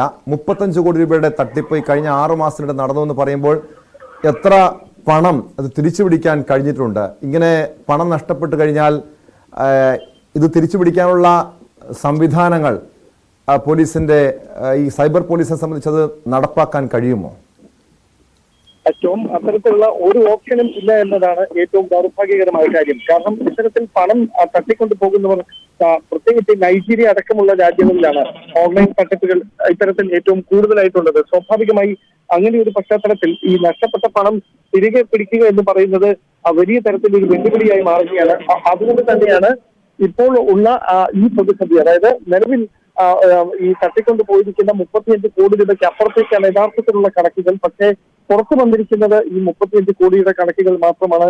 1 രൂപ പോലും തിരികെ പിടിച്ച് ഈ നിക്ഷേപിച്ചത് ആർക്കാണോ തട്ടിപ്പിന് നൽകാൻ കഴിയുന്ന തരത്തിലേക്ക് പോലീസിന് ഒരു നീക്കങ്ങൾ നടത്താൻ കഴിഞ്ഞിട്ടില്ല എന്നതാണ് ഏറ്റവും ഗൗരവതരമായിട്ടുള്ള കാര്യം. ടോം,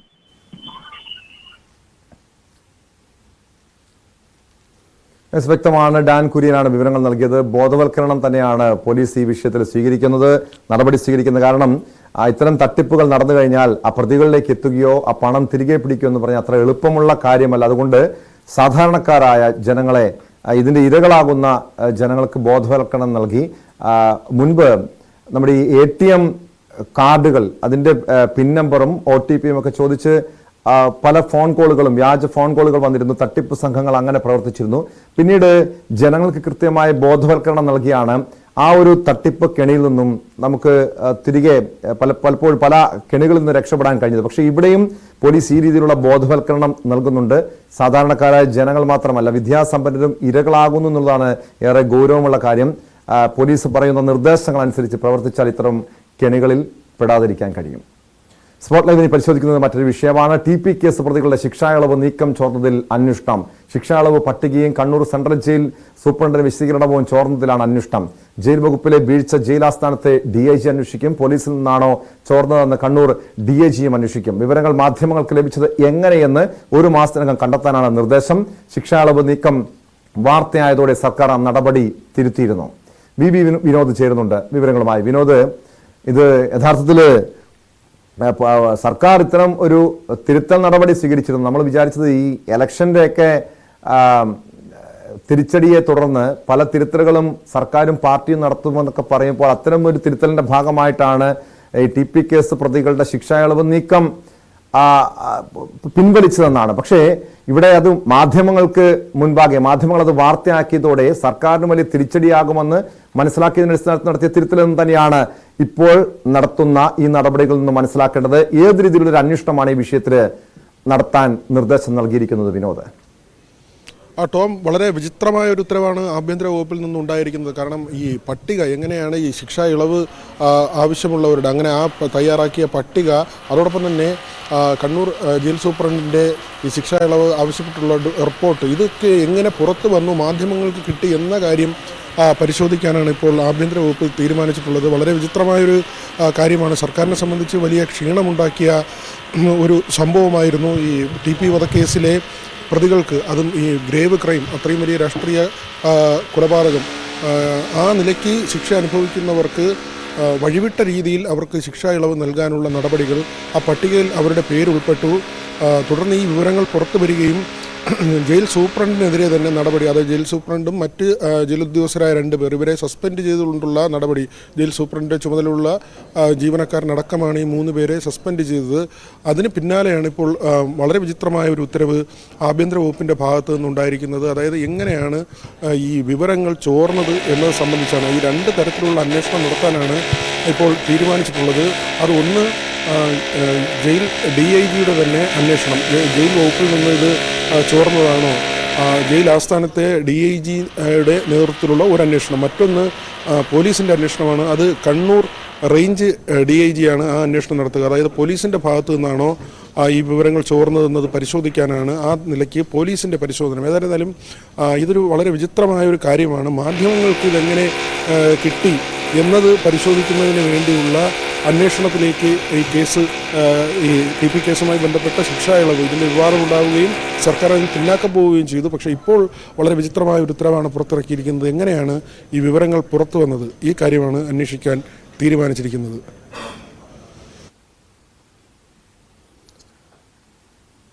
അങ്ങനൊരു വീഴ്ച ഉണ്ടായെന്ന് ബോധ്യമായാൽ ഏതെങ്കിലും രീതിയിലുള്ള നടപടികൾ ഈ വീഴ്ച വരുത്തിയവർക്കെതിരെ ഉണ്ടാകുമോ? ഈ പട്ടിക ചോർന്നതുമായി ബന്ധപ്പെട്ടൊരു ഒരു നടപടിക്ക് സാധ്യതയുണ്ടോ?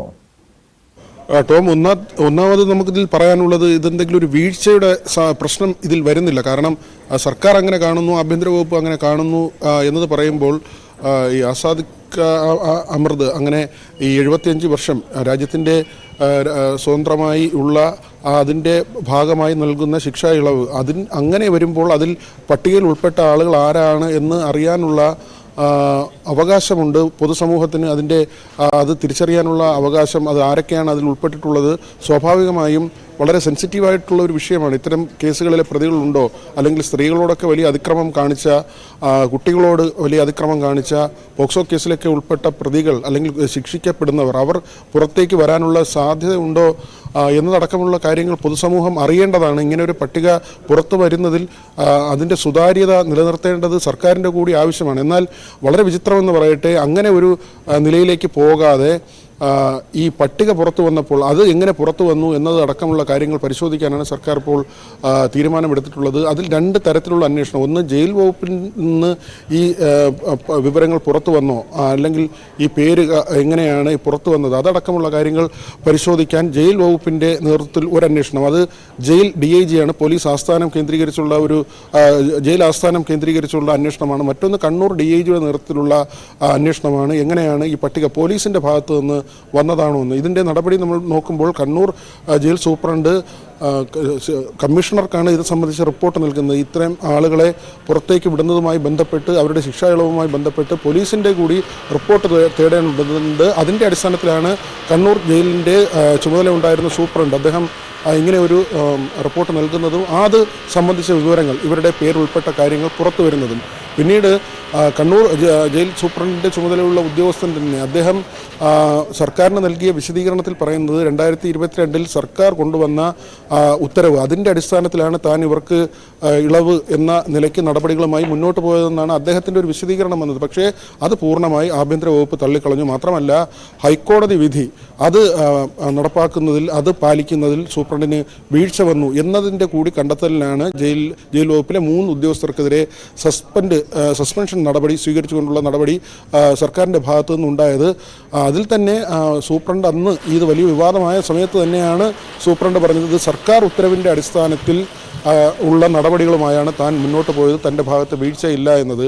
അങ്ങനെ ഒരു ഉത്തരവുണ്ട് എന്ന കാര്യം ഇതുവരെ, അല്ലെങ്കിൽ ഇല്ല എന്ന കാര്യമോ സർക്കാർ എതിർക്കുന്നില്ല, അല്ലെങ്കിൽ അങ്ങനെ ഒരു വാദം സർക്കാർ ഉന്നയിക്കുന്നില്ല. പക്ഷേ മറിച്ച് ഹൈക്കോടതിയുടെ ഉത്തരവ് ചൂണ്ടിക്കാട്ടിയാണ് നടപടിയുമായി, ഈ ശിക്ഷണ നടപടിയുമായി ആഭ്യന്തര വകുപ്പ് മുന്നോട്ട് പോയത്. ഇപ്പോൾ വളരെ വിചിത്രമായ ഒരു കാര്യമാണ് സംഭവിച്ചിരിക്കുന്നത്. എങ്ങനെയാണ് ഈ പട്ടിക പുറത്തു വന്നത്, അല്ലെങ്കിൽ ഈ റിപ്പോർട്ടുമായി ബന്ധപ്പെട്ട വിവരങ്ങൾ പുറത്തു വന്നത്, അതിൽ അന്വേഷണം വേണം. 1 മാസത്തിനുള്ളിൽ ഈ അന്വേഷണം പൂർത്തിയാക്കി റിപ്പോർട്ട് സമർപ്പിക്കണമെന്ന നിർദ്ദേശമാണ് ഉത്തരവിലൂടെ പറയുന്നത്. ടോം.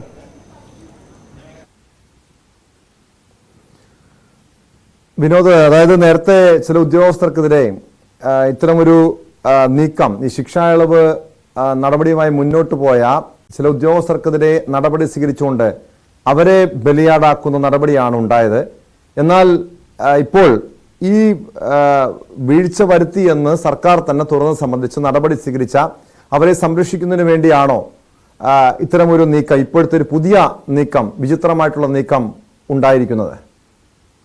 ഇത് നിയമസഭയിൽ തന്നെ വലിയ തോതിൽ ചർച്ചയായതാണ്. അടിയന്തര പ്രമേയമായി സഭയിൽ കൊണ്ടുവരികയും അത് അടിയന്തര പ്രമേയത്തിന് അനുമതി നൽകാതിരിക്കുകയും ഒക്കെ ചെയ്ത ഒരു സംഭവമാണ്.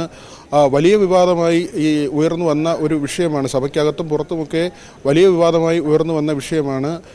ഇത് സർക്കാർ സഭ ആരംഭിക്കുന്നതിന് തൊട്ട് മുൻപ് തന്നെ ഇതിൽ നടപടി സ്വീകരിച്ചു. അതായത് ഈ ഉദ്യോഗസ്ഥരെ സസ്പെൻഡ് ചെയ്തുകൊണ്ടുള്ള നടപടി, വിവാദം ഒഴിവാക്കുന്നതിന് വേണ്ടിയാണ് അത്തരത്തിലൊരു നടപടിയിലേക്ക് പോയത്. പക്ഷേ സർക്കാരിനെ സംബന്ധിച്ച് പ്രതിച്ഛായയ്ക്ക് കളങ്കമേൽക്കുന്ന തരത്തിലുള്ള ഒരു കാര്യം തന്നെയായിരുന്നു ഇങ്ങനെയുള്ള കുറ്റവാളികൾക്ക്, ശിക്ഷ അനുഭവിക്കുന്നവർക്ക് ശിക്ഷ ഇളവ് നൽകാനുള്ള നീക്കമുണ്ടായത്. അത് സർക്കാരിൻ്റെ അല്ലെങ്കിൽ CPM നേതൃത്വം അറിഞ്ഞുകൊണ്ട് ഉള്ള ഒരു നീക്കമാണ് എന്ന് തന്നെയാണ് പ്രതിപക്ഷം ഉന്നയിച്ചത്. പ്രതിപക്ഷ നേതാവും KK രമയും അടക്കമുള്ളവർ വളരെ പ്രകടമായി തന്നെ സഭയ്ക്കകത്തും പുറത്തും ഒരു പ്രതിഷേധത്തിൻ്റെ രൂപമായി തന്നെ ഇത് ഉയർത്തിക്കൊണ്ടുവരികയും CPMൻ്റെ നേതൃത്വം ഉന്നത നേതാക്കൾ അറിഞ്ഞുകൊണ്ടുള്ള ഒരു നടപടിയാണ് ഈ ശിക്ഷാ ഇളവ് നൽകാനുള്ള തീരുമാനത്തിന് പിന്നിലുണ്ടായതെന്ന ശക്തമായ ആരോപണം ഉന്നയിക്കുകയും ചെയ്തിരുന്നു. വലിയ തോതിൽ രാഷ്ട്രീയ കേരളം ഈ വിഷയം ചർച്ച ചെയ്യുകയും ചെയ്തു.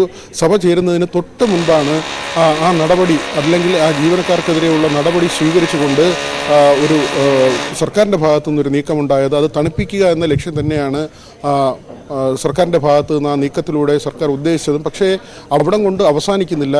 എന്ത് താല്പര്യമാണ് ഇതിന് പിന്നിൽ എന്നതാണ് ഇനി സർക്കാർ വ്യക്തമാക്കേണ്ടത്. അതിൽ കൃത്യമായി ഈ പേരുകൾ എങ്ങനെ, ഈ പട്ടിക ഉള്ള പേരുകൾ ഇത് എങ്ങനെ പുറത്തു വന്നു എന്നതാണ് അന്വേഷിക്കാൻ പോകുന്നത്. അല്ലെങ്കിൽ ഈ റിപ്പോർട്ടുമായി ഇവർക്ക് ശിക്ഷാ ഇളവ് നൽകുന്നതുമായി ബന്ധപ്പെട്ട് നടന്ന നടപടിക്രമങ്ങൾ, ഈ നടപടിക്രമങ്ങൾ ആരാണ് ചോർത്തി മാധ്യമങ്ങൾക്ക് നൽകിയത് എന്ന കാര്യം അന്വേഷിക്കാനുള്ള ഒരു വ്യഗ്രതയാണ് ഇപ്പോൾ കാണിക്കുന്നത്. അതിൻ്റെ ആ നടപടികൾ അത് 1 മാസത്തിനുള്ളിൽ അന്വേഷണം പൂർത്തിയാക്കി റിപ്പോർട്ടായി നൽകണം എന്നതാണ് ഈ ഉത്തരവിലൂടെ വ്യക്തമാക്കുന്നത്. 2 തരത്തിലുള്ള അന്വേഷണമാണ്. നമ്മൾ നേരത്തെ പറഞ്ഞതുപോലെ തന്നെ ജയിൽ വകുപ്പിൻ്റെ അന്വേഷണം, അത് ജയിൽ ആസ്ഥാനത്ത് നിന്ന് DIG നടത്തും. അതോടൊപ്പം തന്നെ പോലീസിൻ്റെ അന്വേഷണം കണ്ണൂർ റേഞ്ച് DIG ആണ് ആ അന്വേഷണം നടത്തുക. 1 മാസത്തിനുള്ളിൽ റിപ്പോർട്ട് ആവശ്യപ്പെട്ടാണ് ആഭ്യന്തര വകുപ്പിൻ്റെ ഉത്തരവ്. ടോം.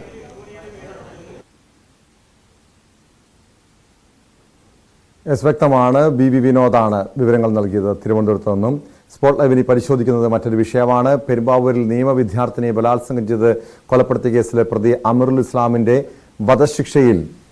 വധശിക്ഷ സുപ്രീം കോടതി സ്റ്റേ ചെയ്തിരുന്നു. ഈ വിഷയം ഏറെ ചർച്ചയായിട്ടുണ്ട്. അതിന് പിന്നാലെ ഈ നിയമവിദ്യാർത്ഥിനിയുടെ അമ്മ പ്രതികരണവുമായി രംഗത്തെത്തി. അമറുൽ ഇസ്ലാമിന്റെ വധശിക്ഷയിൽ ഇളവ് നൽകരുതെന്നാണ് കൊല്ലപ്പെട്ട നിയമവിദ്യാർത്ഥിനിയുടെ അമ്മയുടെ ആവശ്യം. മകളുടെ കൊലപാതകിയുടെ വധശിക്ഷ നടപ്പായി കാണാനാണ് ജീവിക്കുന്നത്. എല്ലാ ഭാഗങ്ങളും പരിശോധിച്ചാണ് വധശിക്ഷ വിധിച്ചത്. ഇനിയും കൂടുതലായി എന്ത് പഠിക്കാനാണെന്ന് അറിയില്ല. സമൂഹത്തിൽ സ്ത്രീകൾക്കും കുട്ടികൾക്കും നേരെയുള്ള അക്രമങ്ങൾക്ക് അറുതി വരുത്താൻ വധശിക്ഷ നടപ്പാക്കുക തന്നെ ചെയ്യണമെന്നും കൊല്ലപ്പെട്ട നിയമവിദ്യാർത്ഥിനിയുടെ അമ്മ ന്യൂസ് 18 പറഞ്ഞു. അവനത് എത്രയും വേഗം തൂക്കിക്കൊല്ലണമെന്ന് 2 പ്രാവശ്യം വിധി വന്നതാ.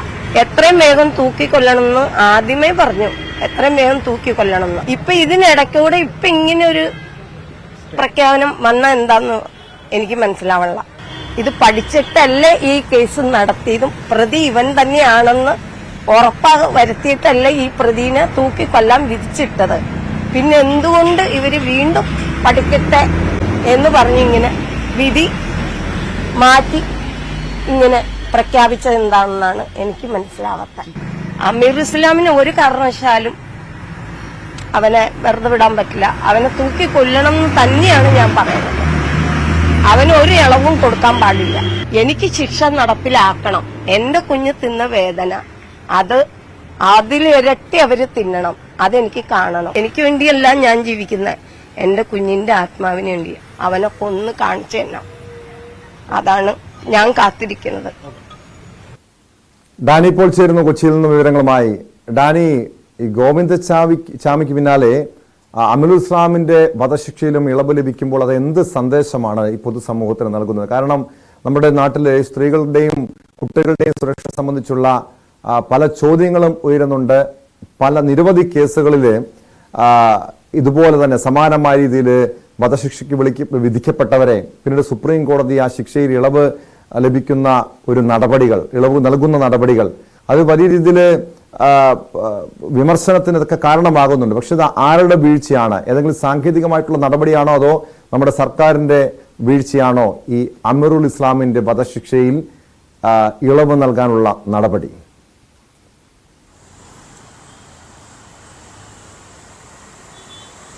ടോം, മനസ്സിലാക്കുന്നതനുസരിച്ച് അല്ലെങ്കിൽ ഇതിൽ ലഭ്യമാവുന്ന വിവരമനുസരിച്ച് ഇത് തികച്ചും സാങ്കേതികമായ ഒരു നടപടിക്രമങ്ങളുടെ ഭാഗം മാത്രമാണ് ഇപ്പോൾ സംഭവിച്ചിട്ടുള്ളത്. കാരണം ഇതിൽ വധശിക്ഷയിലേക്ക് ഒരു വധശിക്ഷാ കാര്യത്തിൽ അന്തിമമായ തീരുമാനം അത് സുപ്രീം കോടതിയാണ് അത് തീരുമാനിക്കേണ്ടത്. അങ്ങനെ വരുമ്പോൾ വധശിക്ഷ അടക്കമുള്ള കാര്യങ്ങളിലേക്ക് വരുമ്പോൾ അതിന് മറ്റു ചില കാര്യങ്ങൾ കൂടിയുണ്ട്, മാനദണ്ഡങ്ങൾ കൂടി. അത് പൂർണ്ണമായും ഉറപ്പ് വരുത്തിയതിനു ശേഷം, അത് പരിശോധിക്കപ്പെട്ടതിന് ശേഷം മാത്രമേ ഒരാളുടെ വധശിക്ഷ അത് ഉറപ്പുവരുത്താനായിട്ട് സാധിക്കുകയുള്ളൂ. അത് ഇന്ത്യയുടെ പരമോന്നത കോടതി അത്തരം കാര്യങ്ങൾ ഒരു വിട്ടുവീഴ്ചയുമില്ലാതെ തന്നെ പരിശോധിച്ച് ഉറപ്പാക്കിയതിനു ശേഷം മാത്രമായിരിക്കും വധശിക്ഷയിലേക്ക് പോവുക. അതിലേക്ക് പോകുമ്പോഴുള്ള നടപടിക്രമങ്ങളുടെ ഒരു തുടർച്ച എന്ന രീതിയിൽ തന്നെയാണ് ഇപ്പോൾ വന്നിരിക്കുന്ന ഈ റിപ്പോർട്ട് തേടിക്കൊണ്ട് മാനസിക നില പരിശോധന റിപ്പോർട്ട്. അത് ഇതിൽ ഏറ്റവും അടിയന്തരമായ കാര്യം തന്നെയാണ്, ഏറ്റവും അടിസ്ഥാനപരമായ ഒരു കാര്യം തന്നെയാണ്. പ്രതി മാനസികമായ എന്തെങ്കിലും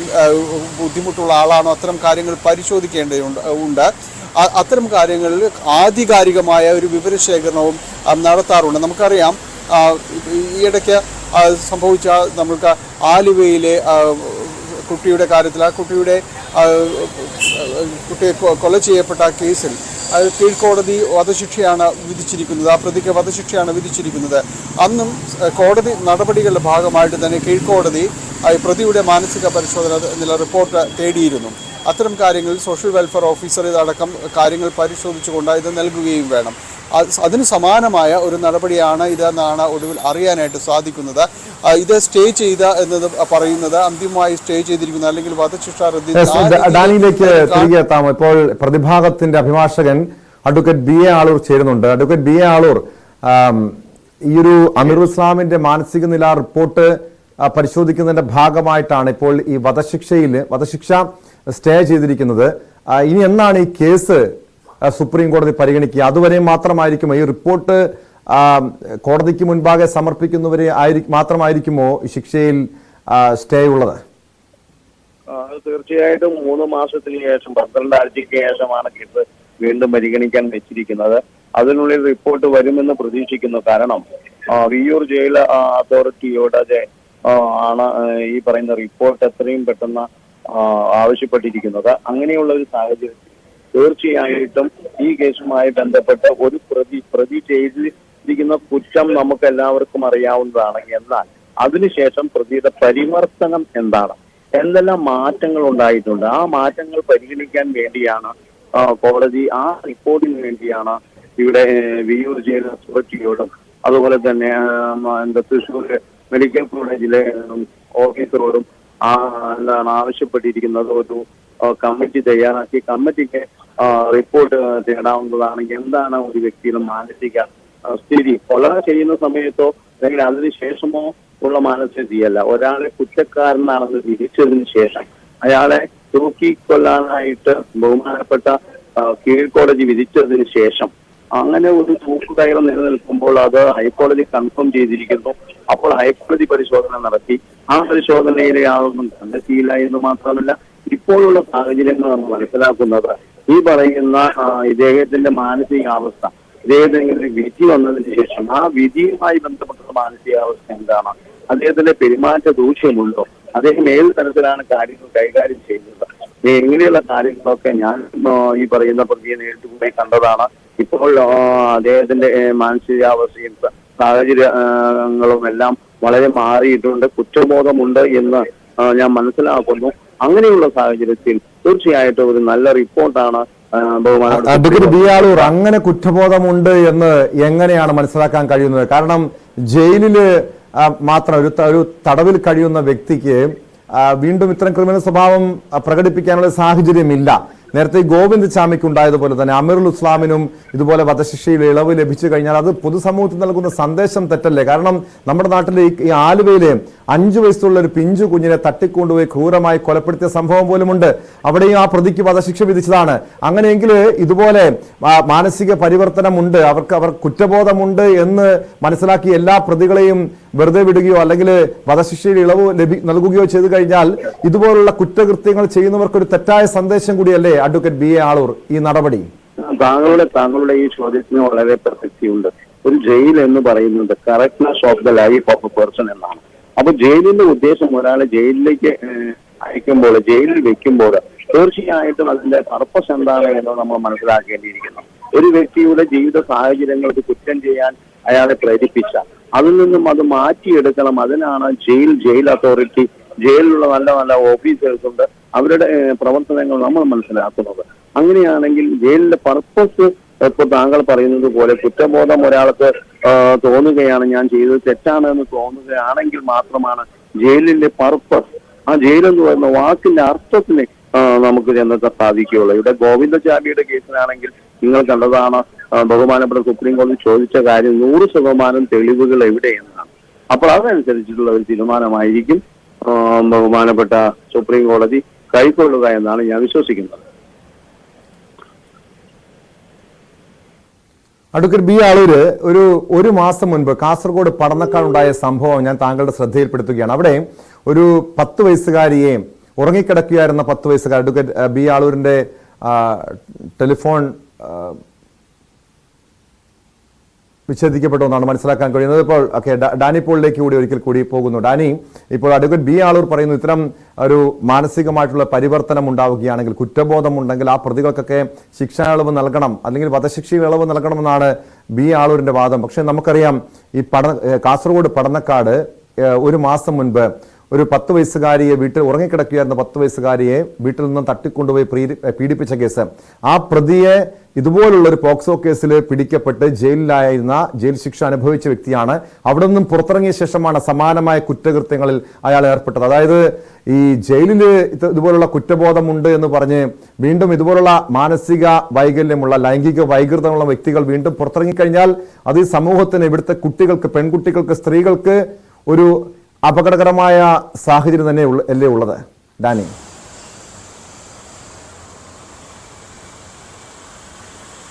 ടോം, ഇത്തരം കേസുകളിൽ മാതൃകാപരമായ ശിക്ഷ ഉറപ്പാക്കിയെങ്കിൽ മാത്രമേ ഇവിടെ ഒരു നീതിന്യായ വ്യവസ്ഥ നിലവിലുണ്ടെന്ന് സാധാരണക്കാരന് കൂടി ഉൾക്കൊള്ളാനും ബോധ്യപ്പെടാനും കഴിയുള്ളൂ. അവരെ അതിനെ ബഹുമാനിച്ചുകൊണ്ട് മുന്നോട്ട് പോകണം. ഇത്തരം കാര്യങ്ങളിലടക്കം കൃത്യമായി തെളിവുകൾ പരിശോധിച്ചുകൊണ്ട് കൃത്യമായി നീതിപീഠത്തിൽ നിന്ന് കൃത്യമായ നടപടികൾ ഉണ്ടാകുകയും അടക്കമുള്ള കാര്യങ്ങളെല്ലാം തന്നെ വേണം. അതൊരു പൊതുവികാരമാണ്. ഒരു പബ്ലിക് സ്റ്റാൻഡിൽ നിന്നുകൊണ്ട് പറയുമ്പോൾ തീർച്ചയായും തന്നെ അത്തരം കാര്യങ്ങൾ കൺസിഡർ ചെയ്ത് തന്നെയായിരിക്കാം കോടതിയും ആ വികാരം ഉൾക്കൊള്ളും എന്ന് തന്നെയായിരിക്കാം എല്ലാവരും തന്നെ പ്രതീക്ഷിക്കപ്പെടുകയും ചെയ്യുന്നത്. കാരണം ഇത്തരം കാര്യങ്ങളിൽ ശിക്ഷ ഉറപ്പുവരുത്തണം. നേരത്തെ പറഞ്ഞ ടോം സൂചിപ്പിച്ച കാസർഗോഡ് ഇതിൽ സംഭവത്തിൽ മാത്രമല്ല, ആലുവയിൽ ആ ചെറിയ പെൺകുട്ടി പീഡിപ്പിച്ചിട്ട് അവൾ കൊല്ലപ്പെടുന്നു. ആ കേസിലും ഇയാൾ ഒരു പോക്സോ കേസിലെ പ്രതിയായിരുന്നു. അതിൽ അയാൾ അവിടെ നിന്ന് മുങ്ങുകയായിരുന്നു എന്നാണ് പിന്നീട് അയാളെക്കുറിച്ച് അന്വേഷിക്കുമ്പോൾ പിന്നീട് മനസ്സിലാകുന്നത്.